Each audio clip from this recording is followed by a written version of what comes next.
उसमें दिग्विजय सिंह जो थे, जो पूर्व में मुख्यमंत्री रह चुके हैं, उनकी अध्यक्षता में ये 31 आदमियों की कमेटी गठित की गई और इस कमेटी में हर जाति समुदाय का आदमी डाला गया। हमारे हिमाचल से हमारे राज्यसभा मेंबर सिकंदर जी को डाला गया।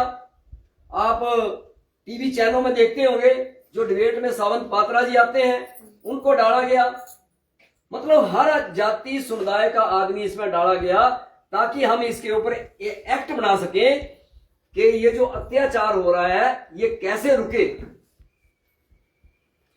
उन्होंने अपनी रिपोर्ट दी और रिपोर्ट के मुताबिक केंद्र सरकार ने ये बिल जो है वो नोटिफाइड किया गया और 13 जनवरी 2026 को नोटिफाई कर दिया। अब इसमें क्या लिखा गया, मैं आज पूछना चाहता हूं उनसे, उन लोगों से पूछना चाहता हूं कि जो लोग जिसके ऊपर जो है बहुत बड़ा हो हल्ला कर रहे हैं। इसमें लिखा गया है, हमने नहीं लिखा, केंद्र सरकार ने लिखा और जो कमेटी बनाई गई उसने अपनी रिपोर्ट दी। इसमें वो आदमी है धर्म, नस्ल, जाति, लिंग, जन्म स्थान या दिव्यांगता के आधार पर विशेष रूप से अनुसूचित जाति, अनुसूचित जनजाति, सामाजिक एवं शैक्षणिक रूप से पिछड़े वर्ग, आर्थिक रूप से कमजोर वर्ग, दिव्यांगजनों अथवा इनमें से किसी भी सदस्यों के विरुद्ध भेदभाव का उन्मूलन करना तथा उच्च शिक्षा संस्थानों के हितधारकों के मध्य पूर्ण समता एवं समावेशन को संवर्धन।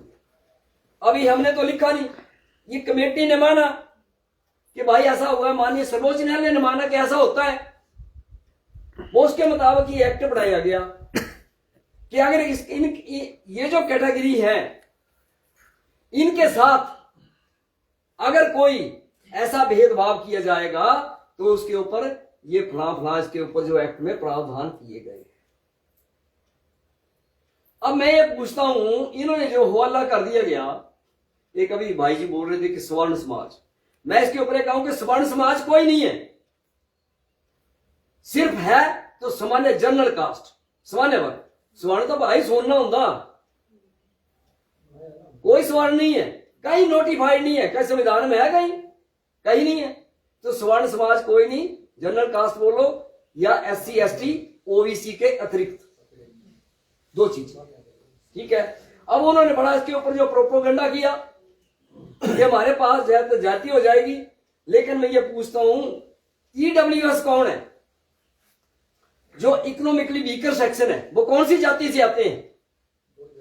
वो तो वो है, उसमें भाई जो है वो पंडित भी है, उसमें राजपूत भी है, उसमें महाजन भी है, उसमें सारे ही हैं, क्योंकि गरीब हर कम्युनिटी में हो सकता है। तो इसका मतलब ये हुआ कि वो लोग जो हल्ला करने वाले हैं उन परिवारों का भला नहीं चाहते, उन परिवारों का भला नहीं चाहते जो कि उनसे डाउन टू डाउन पीपल है, ताकि उनके बच्चे आगे ना बढ़े। ये कुछ जो परिवार आगे निकल गए हैं वो जो मलाई खाते रहे और बाकी को कुछ न किए। इसलिए उन्होंने हल्ला डाला कि ताकि इसको जो है एक्ट को जो है वो निरस्त किया जाए। लेकिन साथियों, जब एक्ट बन गया है, निरस्त नहीं होगा। ये इसके लिए आप सबका सहयोग जो बहुत जरूरी, ये निरस्त नहीं होगा। माननीय सर्वोच्च न्यायालय में कुछ आदमी गए और 24 जनवरी को जो है इसके ऊपर स्टे हो गया। देखो मजे की बात, 13 जनवरी को एक्ट इंप्लीमेंट होता है, 24 जनवरी को स्टे हो गया। और माननीय सर्वोच्च न्यायालय इतनी लंबी डेट दी है, 19 मार्च की डेट दे दी है उसके ऊपर। जो अगली हियरिंग की गई है वो 19 मार्च की। इसलिए आप सबका समर्थन जो बहुत जरूरी है। 28 फरवरी 2026 को मेला ग्राउंड दाड़ी में 10 बजे आपने अधिक से अधिक मात्रा में पहुंचना है। वो इसलिए पहुंचना है, हमने अपने लिए नहीं पहुंचना है, क्योंकि हमने तो बाबा साहब का कमाया हुआ खा लिया। जो बाबा साहब ने हमारे लिए कमाया था वो तो खा लिया हमने। लेकिन आने वाली जनरेशन ये जरूर पूछेगी हमारे से कि आपने हमारे लिए कमा कर क्या। इसलिए पहुंचना हमें वहां कि आने वाली जो जनरेशन है उसके भविष्य को आगे रखते हुए, सुरक्षित रखते हुए, हमने सुबह 10 बजे मेला ग्राउंड दाड़ी में ये ज्वाइंट जो है हमारी रैली वहां पे हो रही है। OBC SC ST की हो रही है, पूरे हिमाचल से लोग आ रहे हैं। हमने टारगेट रखा हुआ है कि 1 लाख आदमी जो वहां पे पहुंचे। 1 लाख का टारगेट हमने रखा हुआ है कि वहां पे पहुंचनी चाहिए और उसमें महिलाओं की ताकतदार जो ज्यादा होनी चाहिए। अब उसके लिए आपको तपस्या भी करनी होगी। बाबा साहब ने भी तपस्या हमारे लिए की थी और हम तपस्या करेंगे आने वाली जनरेशन के लिए। इसलिए आपने अपने अपने बैग में एक पानी की बोतल कहना 100 फुट को जरूर पाई लेने, ताकि भूख लगे हो सकता 4 ही बजिया ना समझो कहने बजने, क्योंकि हमने मेला ग्राउंड दाड़ी से डीसी ऑफिस तक पैदल मार्च करना। उसके लिए वहां डीसी के माध्यम से जो हम मेमोरेंडम भेजे और सरकार को हम बताएंगे कि हम इसके समर्थन में खड़े हैं। इसके ऊपर जो है आपने निरस्त करने की उंगली मत उठा। ये उसके जवाब में हम रैली दे रहे हैं। पूरे भारतवर्ष में इसकी रैलियां हो रही है। जब हमें कोई चीज मिलती है तो इन लोगों के पेट में जो दर्द हो जाता है। अब क्यों होता है भाई? जब आपका ईडब्ल्यूएस जो इंप्लीमेंट किया था सेंट्रल गवर्नमेंट ने, हमने तो कोई नहीं बोला इनको, हमने तो नहीं कहा कि ईडब्ल्यूएस 10% आरक्षण दे दो। और जयराम सरकार ने आज सेंट्रल गवर्नमेंट ने किया और सुबह का जो है वो जयराम सरकार ने कर दिया था। उन्होंने तो मंत्रिमंडल में भी उसको लेके गए। लेकिन हमारे जब हकों की बात आती है तो उसको लिंगर ऑन कर देते हैं। तो ऐसा नहीं चलेगा। इसलिए मैं आपसे एक निवेदन करता हूं कि ये न्यूनतम भी समझी लेनी, ये बड़ी जरूरी है कि तुम जरूर आना, अपने आस पड़ोस आने ले आना, कि सारे इकट्ठे होकर आना, ताकि अपना अलग जो आने बड़े बच्चों की भविष्य के सुरक्षा रखते हुए हम आगे बढ़े। इसके लिए ये बहुत जरूरी एक्ट जो है।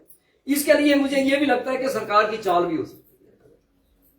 मैं अपनी तरफ से कहता हूं सरकार की कि 13 जनवरी को होता है, इसमें हर आदमी के लिए लिखा हुआ है, तो एजिटेशन लोगों को करने की क्या जरूरत क्यों है? कोई जरूरत नहीं थी। तो इसलिए ये कुछ सरकार की चालें होती है और हम चाल जो है इनकी सफल नहीं होने देंगे। हम माननीय सर्वोच्च न्यायालय को बता देंगे कि हम इस एक्ट के जो है समर्थन में खड़े हैं, हम इसको निरस्त नहीं होंगे। तो साथियों, आप सभी आए, आज की बैठक में आपने बढ़ चढ़कर जो अपना योगदान दिया। तो ये कुछ बातें थी जो मैंने आपके सम्मुख रखी। भविष्य में हम इकट्ठे होते रहेंगे।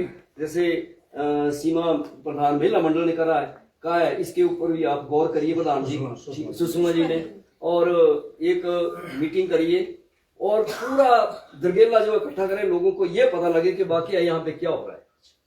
तब हमारे समाज में पूरी जागरूकता आएगी। मुझे आज कम से कम 1 महीना हो गया, अब तो गला भी खराब हो गया, 1 महीना हो गया, मुझे जरूरत नहीं है, लेकिन मैं इसलिए चला हूं।